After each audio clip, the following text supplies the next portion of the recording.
බලන්න එළියට එන්න බලන්න. මේ ඉන්නේ තමන් ඉන්න වැරදි පරිසරය නිසා ලෙඩ වෙලා කිනිතුල්ලෝ පිරිවරාගෙන ඉන්න ලැබ්‍රඩෝ බවුයි. මොකද්ද මෙයාගේ නම? ඔලි. කොහමද? ඔලි එන්න. වයස කී? ඔලිට මොකද තියෙන ප්‍රශ්නේ කියන්නකෝ. ඈ? ඔලි?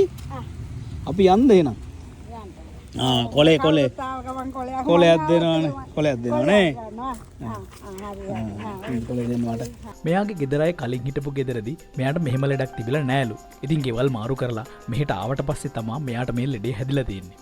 එයාගේ තැන් වල ලොම් ගිහිල්ලා. ඇගේ හැමතැනම කිනිතුල්ලු පිරিলা. මෙතනට නිතර හරක් එනවලු. ඒ නිසා ගෙදර අය කොච්චර ප්‍රතිකාර කරත් මෙයාගේ කිනිතුල්ලු අඩු වෙලා නැහැ. තවදුරටත් මෙයා මෙතන හිටියොත් එයාගේ ලෙඩේ හොඳටම වැඩි වෙන්න පුළුවන්. එයාගේ ජීවිතේ උනත් නැති වෙන්න පුළුවන්.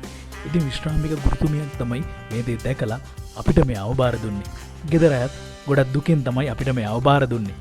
අපි ඔලිව දිගන ඉඳලා මාතලේට අරන් ආවා.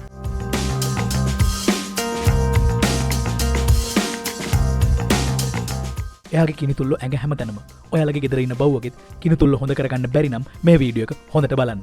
ෂැම්පූ, පවුඩර් කොච්චර දැම්මත් මේ වගේ කෙනෙකුගේ කිනිතුල්ලෝ මැක්කෝ 100%ක්ම අඩු කරගන්න හැකියාවක් නැහැ. ඉතින් ඒකට තියෙන සාර්ථකම විසඳුම් දෙක තමයි ට්‍රික්ස් ෆ්‍රී කියන ඩ්‍රොප් එක එයාගේ බෙල්ලට දාන එක.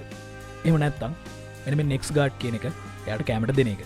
ඉතින් ওই දෙකෙන් තමයි කිනිතුල්ලන්ව 100%ක්ම නැති කරගන්න පුළුවන්. ඉතින් මේකෙනුත් නෙක්ස් ගාඩ් කියන එක තමයි 100%ක්ම සාර්ථක ක්‍රමයේ විදියට අපි දකින්නේ. අපි දැන් ඔලීට ප්‍රතිකාර කරගෙන යනවා. ගෙනාපු දවසේ නම් අපි යාට පවුඩර් ටිකක් විතරයි දැම්මේ. ඉතින් ඊට පස්සේ හැම ලෙඩේටයි කිනිතුල්ලොන්ටයි ප්‍රතිකාර කළා. ඉතින් කිනිතුල්ලෝ නිසා එයාගේ ඇඟේ ලේ ගොඩාක් අඩු වෙලා තිබ්බේ. එළියට යන් ඇඟ වේලිලා පස්සේ හවස්වරු යන් දැන් දවල්ට නිදා ගන්න ඈ. ඉතින් මේ හැම දෙයකටම අපි යාට ප්‍රතිකාර කළා. ප්‍රතිකාර වියදම් වෙනුවෙන් ප්‍රවාහන වියදම් වෙනුවෙන් අපිට උදව් කරන ඔයාලා හැමෝටම ගොඩාක් පිං. ඉතින් දැන් ඔලී ඇවිත් මාසෙකටත් වඩා වෙනවා. එයාගේ ලෙඩ ගොඩාක් හොඳයි. දැන් එයාගෙම කියලා ආදරණීය නිවහනකට යන්න සූදානම් කාලය ඇවිල්ලා තියෙන්නේ. ඉතින් ඔයාලගේ ගෙදර ඔලී වෙනුවෙන් ඉඩක් දෙන්න පුළුවන් නම් ආදරෙන් හදාගන්න පුළුවන් නම් එයාව කූඩු කරන්නේ නැතුව, හිර කරන්නේ නැතුව එයාට අවශ්‍ය ආදරේ ලබා දීලා එයාව බලා ගන්න පුළුවන් නම් මෙන්න මේ දාලා තියෙන නම්බර එකට WhatsApp message එකක් විතරක් දාන්න. ඉතින් මාතලේ පැත්තෙන් නම් ගොඩක් හොඳයි. මොකද අපි මාතලේ පැත්තෙම ඉන්න නිසා. ඉතින් මාතලේ පැත්තේ හොඳ කෙනෙක් හිටියේ නැත්නම් අපි අනිවාර්යයෙන්ම එයාව ලංකාවේ ඕනම තැනකට ගෙනත් දෙනවා.